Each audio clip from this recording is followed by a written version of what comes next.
Vous êtes-vous déjà demandé comment retrouver votre éclat après une rupture? Cette période peut sembler sombre et accablante, mais sachez qu'il est possible de renaître de ces cendres et de retrouver cette confiance en soi qui vous rendait unique.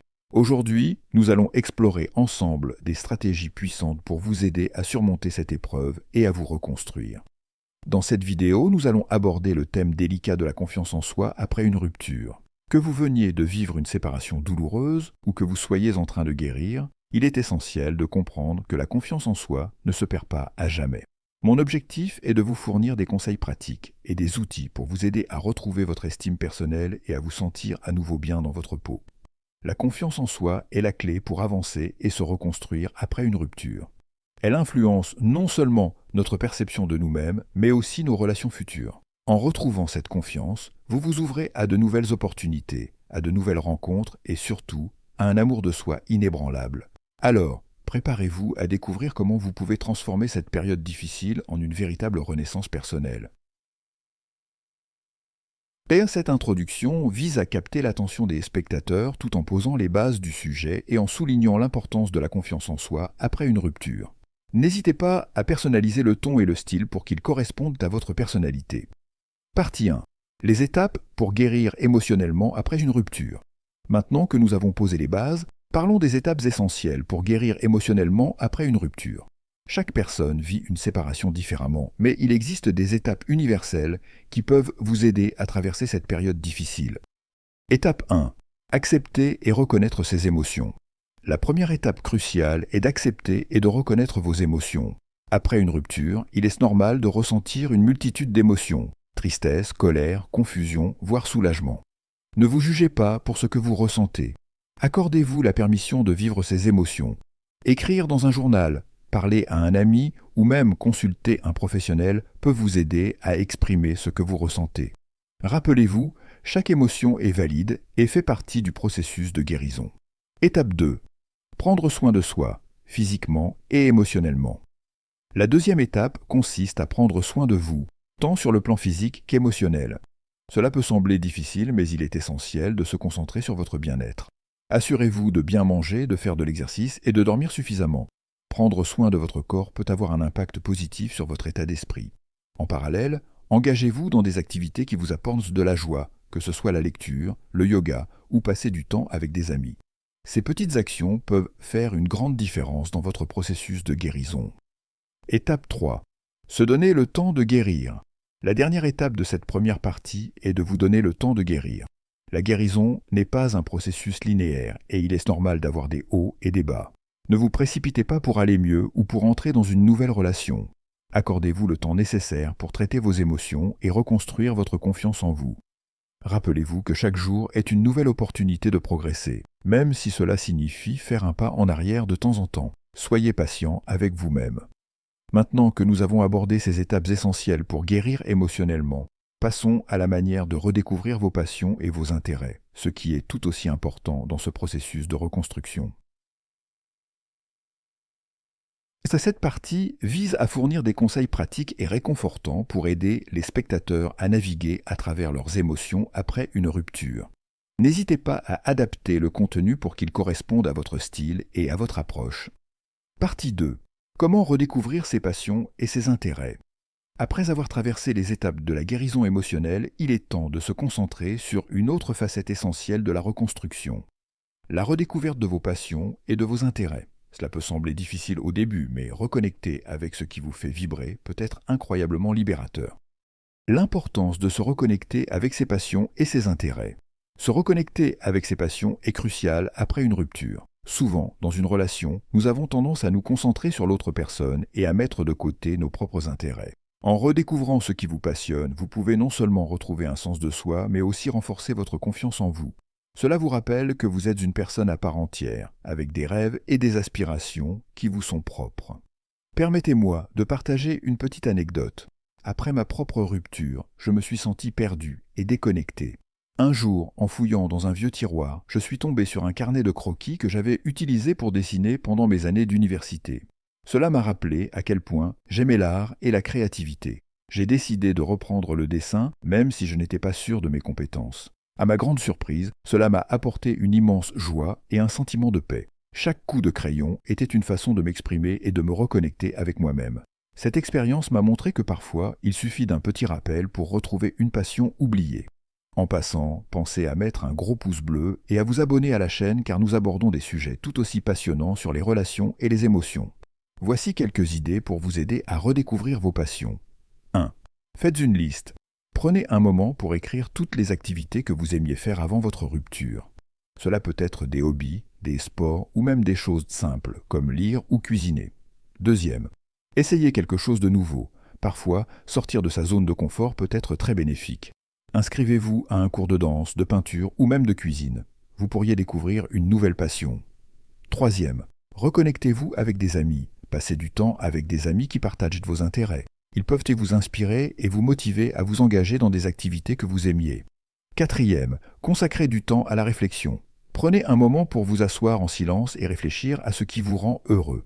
Qu'est-ce qui vous fait sourire? Quelles activités vous font perdre la notion du temps? 5. Explorez la nature. Parfois, une simple promenade en plein air peut raviver des souvenirs et des passions. Prenez le temps d'explorer votre environnement et de vous reconnecter avec la nature. Maintenant que vous avez quelques idées pour redécouvrir vos passions, passons à la prochaine étape. Comment renforcer votre confiance en vous grâce à des techniques pratiques? Et cette partie vise à inspirer et motiver les spectateurs à se reconnecter avec leur passion, tout en ajoutant une touche personnelle avec l'anecdote. N'hésitez pas à adapter le contenu pour qu'il corresponde à votre style et à votre expérience. Partie 3. Des techniques pour renforcer la confiance en soi. Maintenant que vous avez redécouvert vos passions et que vous avez commencé à guérir émotionnellement, il est temps de se concentrer sur des techniques concrètes pour renforcer votre confiance en vous. La confiance en soi est un muscle que l'on peut travailler et il existe plusieurs méthodes pour l'améliorer. La première technique que je souhaite aborder est l'autocompassion. Après une rupture, il est facile de se critiquer et de se blâmer pour ce qui s'est passé. Au lieu de cela, essayez de vous traiter avec la même gentillesse et la même compréhension que vous offririez à un ami. Lorsque vous ressentez des émotions négatives, posez-vous la question: que dirais-je à un ami dans cette situation? En pratiquant l'autocompassion, vous vous permettez de vous accepter tel que vous êtes, avec vos imperfections et vos erreurs. Cela crée un environnement intérieur plus positif, propice à la confiance en soi. Ensuite, il est crucial de se fixer des objectifs réalisables. Lorsque vous vous fixez des objectifs clairs et atteignables, vous créez des opportunités de succès.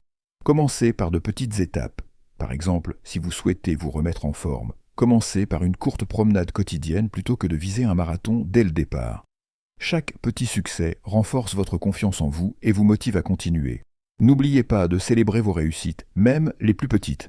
Enfin, explorons quelques techniques spécifiques pour renforcer votre confiance en vous. 1. La visualisation.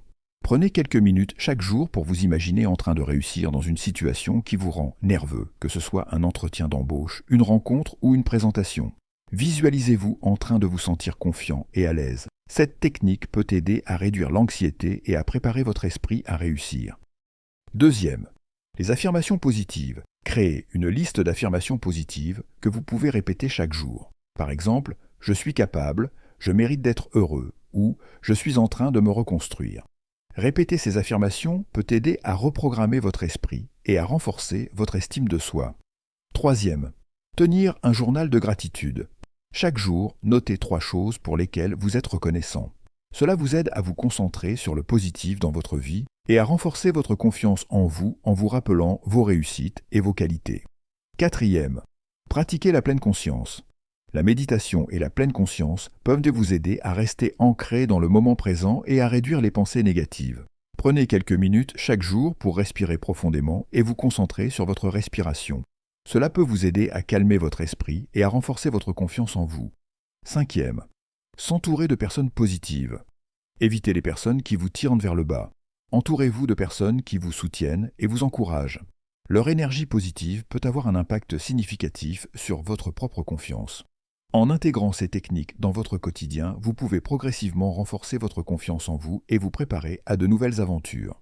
Dans la prochaine section, nous allons récapituler ce que nous avons appris et vous donner quelques encouragements pour continuer votre cheminement. Avant de passer à la partie 4, mettez un gros pouce bleu et abonnez-vous à la chaîne car nous abordons des sujets tout aussi passionnants sur les relations et les émotions. Partie 4. L'importance de l'autocompassion et de l'acceptation.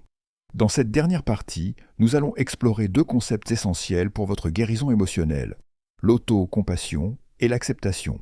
Ces éléments sont cruciaux pour avancer après une rupture et pour construire une relation saine avec vous-même. Après une rupture, il est courant de se sentir coupable, triste ou même en colère contre soi-même. L'autocompassion est la clé pour surmonter ces sentiments négatifs. Elle consiste à se traiter avec la même gentillesse et compréhension que vous offririez à un ami cher. En vous montrant de la compassion, vous vous permettez de reconnaître que la souffrance fait partie de l'expérience humaine. Cela vous aide à réduire l'autocritique et à favoriser un état d'esprit plus positif. Rappelez-vous que vous n'êtes pas seul dans cette douleur et que beaucoup d'autres traversent des expériences similaires. Voici quelques façons de pratiquer l'autocompassion. 1. Parlez-vous comme à un ami. Lorsque vous ressentez de la douleur ou de la tristesse, essayez de vous parler comme vous le feriez avec un ami. Utilisez des mots réconfortants et encourageants. 2. Écrivez une lettre à vous-même. Prenez un moment pour écrire une lettre à vous-même, en exprimant votre compréhension et votre soutien. Reconnaissez vos émotions et offrez-vous des mots de réconfort. 3. Pratiquez la méditation de la compassion. Consacrez quelques minutes chaque jour à une méditation où vous vous concentrez sur l'envoi de pensées bienveillantes à vous-même. Cela peut renforcer votre sentiment de compassion et de connexion avec vous-même. 4. Reconnaissez vos besoins. Écoutez vos besoins émotionnels et physiques. Accordez-vous du temps pour vous reposer, vous détendre et faire des activités qui vous apportent de la joie. Enfin, parlons de l'importance de l'acceptation. Accepter vos émotions, qu'elles soient positives ou négatives, est essentiel pour avancer. Reconnaître ce que vous ressentez sans jugement vous permet de traiter ces émotions de manière saine. Au lieu de réprimer la tristesse ou la colère, donnez-vous la permission de les ressentir. Cela peut sembler difficile, mais c'est un pas important vers la guérison. L'acceptation ne signifie pas que vous approuvez ce qui s'est passé, mais plutôt que vous reconnaissez la réalité de votre situation. Cela vous aide à lâcher prise et à vous libérer du poids émotionnel que vous portez. En acceptant vos émotions, vous créez un espace pour la guérison et la croissance personnelle. En résumé, l'autocompassion et l'acceptation sont des outils puissants pour vous aider à traverser la douleur d'une rupture. En vous montrant de la gentillesse et en reconnaissant vos émotions, vous pouvez commencer à reconstruire votre confiance en vous et à avancer vers un avenir plus lumineux. N'oubliez pas que chaque étape que vous prenez est un pas vers la guérison. Merci d'avoir